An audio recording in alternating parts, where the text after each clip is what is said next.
Prior to beginning the activity, please be sure to review the faculty information and disclosure statements, as well as the learning objectives. After listening to the activity, complete the post-test by clicking the Earn Credit link in the episode description. Downloadable slides and resources are also available. The following presentation is copyrighted by Medscape. No use, broadcast, or recording of this presentation or any part thereof is permitted without the written authorization of Medscape. The following presentation is part of a certified educational activity provided by Medscape Education and supported by an independent education grant from New Amsterdam Pharma BV.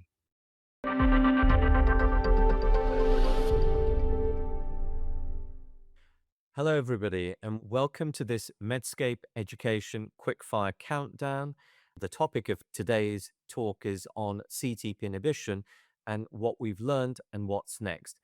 I'm Kaushik Ray from Imperial College London. I'm a cardiologist, and joining me is my good friend and colleague Anne-Marie Navarre, an associate professor of medicine at UT Southwestern Medical Center, Dallas. I'm so happy to do this with you, Kosh. What we are going to be talking about today, and is this format where we've got about 90 seconds where we're going to go back and forth, and so it's rapid fire. And I'm going to kick things right off. What is CETP inhibition? And why did we think that raising HDL might lower cardiovascular disease? Well, CETP plays a role in moving cholesterol esters between HDL and LDL particles. So if we inhibit CETP, we raise HDL levels and lower LDL levels. Now, prior to the clinical trials we'll talk about later, there was a lot of epidemiologic evidence that suggested that people with high HDL cholesterol had lower rates of cardiovascular events. And so the initial CETP inhibition development was really focused on testing the hypothesis that raising HDL by inhibiting CETP would prevent cardiovascular events. The first few examples of that didn't really pan out. So let me turn the tables back to you, Kosh, and ask you, what happened with torcetrapib, evacetrapib, and dalcetrapib? Why did those not work if they raised HDL? Very important question that sets the scene for the later discussion. So torcetrapib was the first of the CETP inhibitors that we tested. And what we found was that although there was a modest reduction in LDL, there was off-target toxicity. The drug raised blood pressure. It increased renin-angiotensin system driving the blood pressure. And as a result of that off-target effect, it was stopped. The next drug that was tested was dalcetrapib. And here you had a 30% rise in HDL. There was no real change in ApoB or LDL, and that was stopped for futility. And then finally, when we got a slightly more potent therapy, that was stopped because of futility. And so we really didn't see that through. But there was hope on the horizon. So, Anne-Marie, we've heard about the other CETP inhibitors. What did anacetrapib teach us about the potential for CETP inhibition? Well, anacetrapib really saved the idea that CETP inhibitors can prevent cardiovascular events. The study that showed this was the REVEAL trial. And this trial compared anacetrapib with placebo and actually did find a statistically significant reduction in major coronary events, 9% at follow-up. The drug, however, had an unfortunate pharmacologic profile in that it accumulated in adipose tissue. And so it wasn't pursued for development because of the extremely long half-life.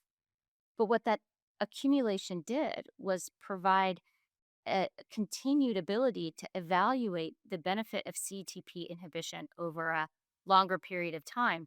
So even though the trial ended at a follow-up of just under 4 years, those individuals in the trial were continued to be followed for another 2+ years after the trial ended. And because those who had received drug during the trial had accumulation, they continued to experience exposure to CETP inhibition over that follow-up.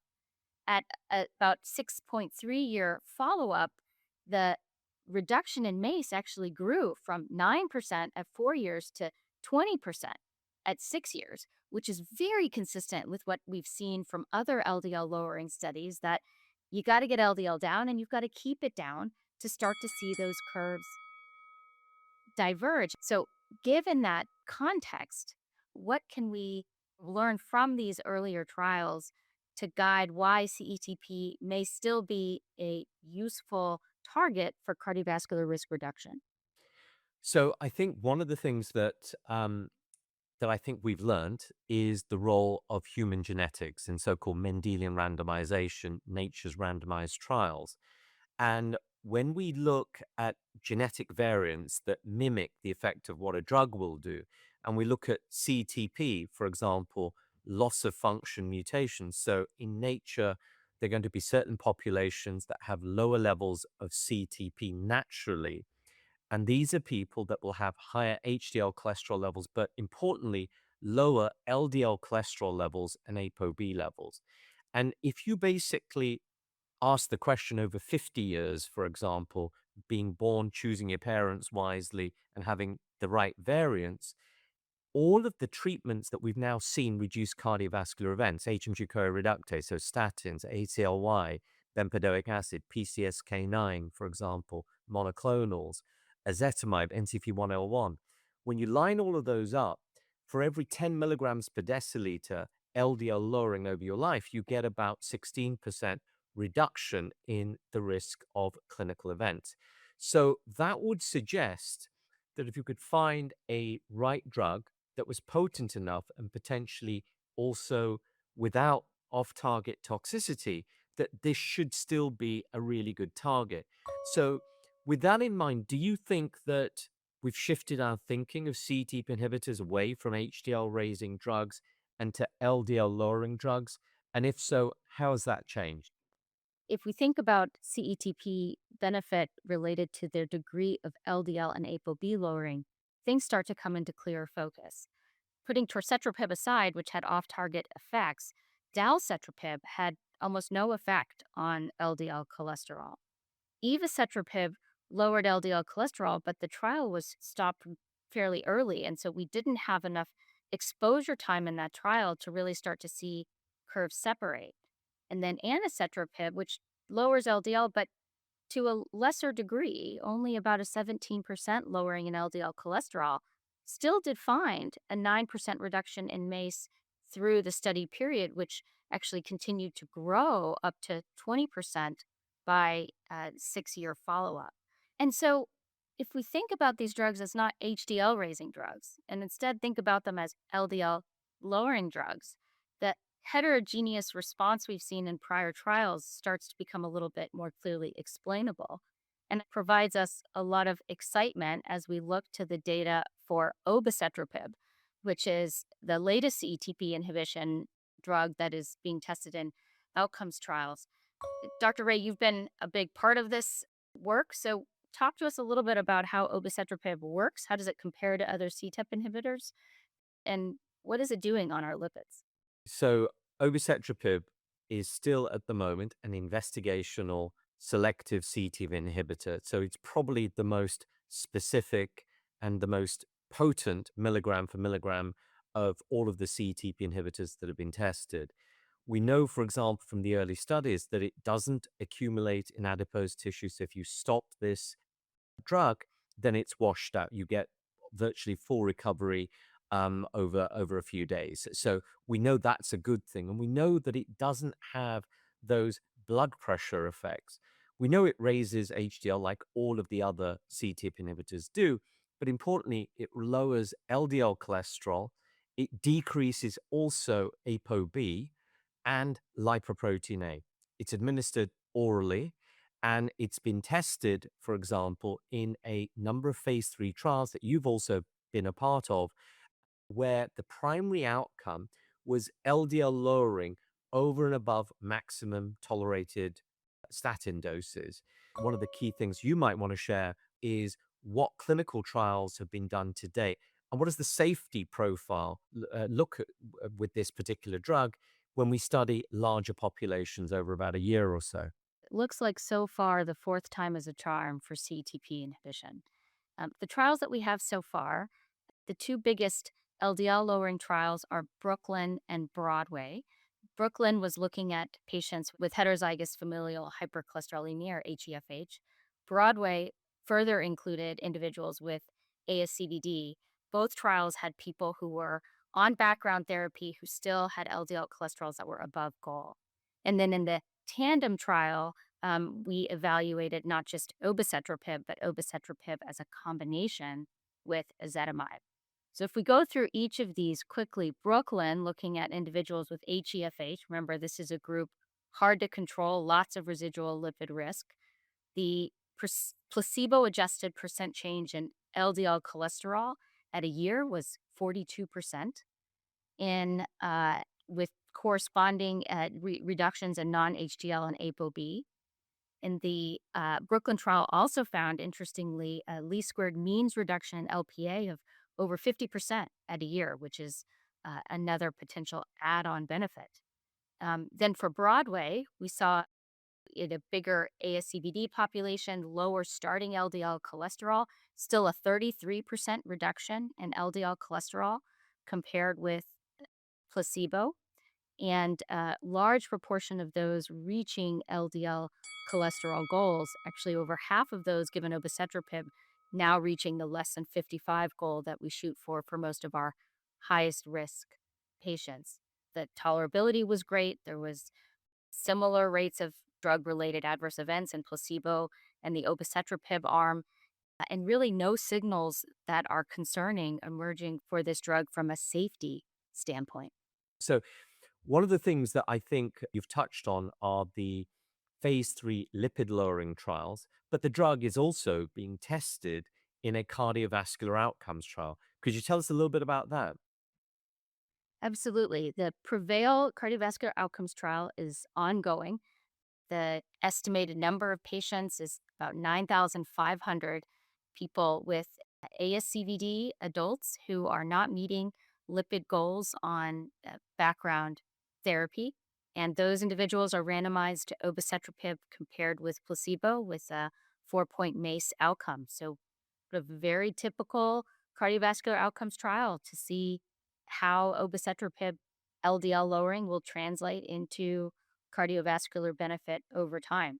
We are hopeful to have results in the next year or so. And that's great, isn't it? And I think that one of the things that we often hear is that our patients are diverse. We have different healthcare systems around the world.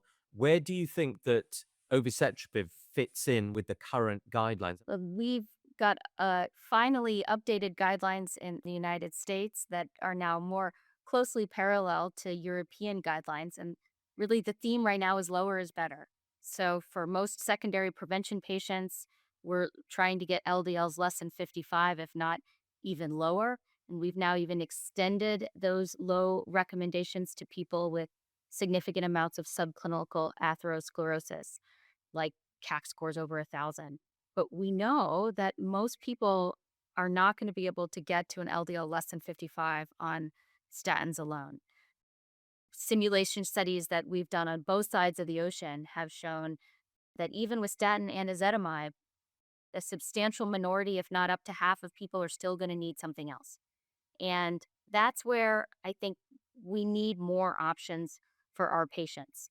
There's certainly individual patients who don't want to use an injection. There's also clinicians, particularly our primary care colleagues, who are so pressed for covering so much in a very short amount of time that even the extra minute or two it takes to talk about an injectable therapy may be keeping them from prescribing monoclonals, for example.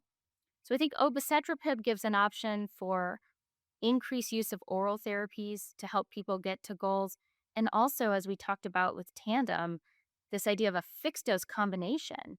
Somebody's already taking a pill every day with a statin, having a fixed dose therapy that drives LDL down another 30 to 50% is a really nice addition without increasing pill burden. Coach, let me just ask you for a little bit more detail on what we've learned, both from the pooled analysis from Broadway and Brooklyn together, given the substantial number of patients in those trials, as well as what did we learn from Tandem about how obicetrapib may fit in as a potential fixed dose combination with other therapies? So the pooled analysis took two individual trials, one in heterozygous FH, one in a population with ASCVD with or without FH. And over a period of about 1 year, remember in these trials, we have to do a comparison against placebo. The safety analysis that was pre-specified was looking at major adverse cardiovascular events as a safety outcome, but it gave us an idea over 1 year whether LDL lowering with obicetrapib, another approach, is likely to translate into clinical benefit. And what we saw was a lower risk of major cardiovascular events, mostly coronary artery, CHD death, myocardial infarction, revascularization. And these numbers were nominally statistically significant. Now, this is basically a clean comparison against placebo. But in the real world, we might need more than obicetrapib. And this is where tandem was really so important because it gave us the opportunity to look at the combination of obicetrapib and ezetimibe as a single pill, compare that with placebo, but with the individual components of that double pill. And what you saw there was compared to placebo, there was a 49% reduction in LDL cholesterol. So this was a really potent approach with two in one. And this was better than using obicetrapib alone or using ezetimibe alone. And we know that for many of our patients, we're probably going to need a treatment that over and above a statin that gives us roughly 50% further lowering of LDL. So this tandem trial gave us an option of a two-in-one pill that kind of helps those patients. Another intriguing insight that we've seen from the pooled analysis of Broadway and Brooklyn, beyond perhaps an earlier signal for cardiovascular benefit, is potentially even some kidney benefits. So, again, this is exploratory, but it did look like those who were given obicetrapib had less of a reduction in change in eGFR and more favorable changes in UACR measurements than those given placebo, suggesting the potential for some additional beneficial effects not only on the cardiovascular system but also on kidney disease. One of the things I think we've got to remember also is for our audience, it's not just about medications and pills. We've also got to remember that explaining the benefits of these approaches to patients and how much risk changes. And as a result of that, trying to overcome something that's always a challenge, which is medication adherence. And so in that regard, I think that our colleagues, dietitians, nurses, pharmacists, and healthcare physicians, irrespective of who's dealing with the at-risk patient, really, they all have an important role to play. Let's talk a little bit more about how can we better work with our team members to get patients to lipid goals. So I think, for example, in our healthcare system, we have a lot of nurse-based practitioners. We have a lot of pharmacists. Often those individuals, when people are picking up scripts, sometimes people are much more comfortable talking to the nurse practitioners than they are to their physicians. And often these are individuals who will actually spend a little bit more time, particularly when you're talking about behavior change. So I think we all have an important role to play. I'll just add on this particular topic too. We have a dietitian that sees all of our patients in clinic. And in addition to providing nutritional advice, she also reinforces that even with a perfect diet, you're not going to get the degree of LDL reduction that you need to get to goal for most patients. And so she helps reinforce that diet and medications are complementary.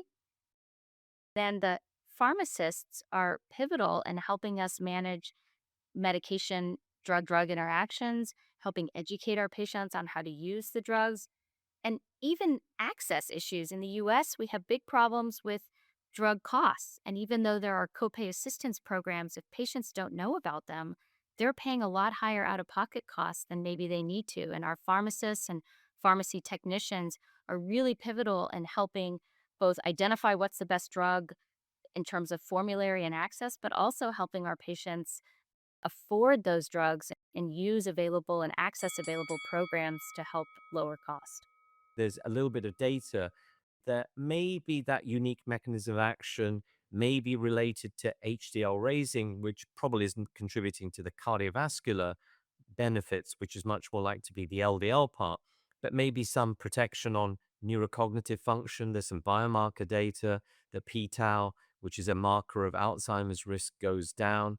There's some data that's also been published on nephroprotection, and we know that EGFRs fall as we get older. So having a lipid-lowering treatment that maybe halts some of that decline over and above other treatments may also be useful in the long run. So to conclude, what we've learned today is that CETP inhibition is being considered as another LDL lowering approach, potentially that fits with our guidelines that are recommending lower targets for those at higher risk. We've got obviously lots of different approaches. We've got injectables, we've got oral agents, but we know that we actually have to use these in combination to help those patients that are currently not reaching goal reach those goals, particularly when they're at very high risk. So, Anne-Marie, Dr. Navar, thank you so much for a fantastic discussion. Great talking to you. Great talking to you. Thank you. And I want to thank the audience for participating in this activity. And don't forget to continue on to answer the questions that follow and complete the evaluation.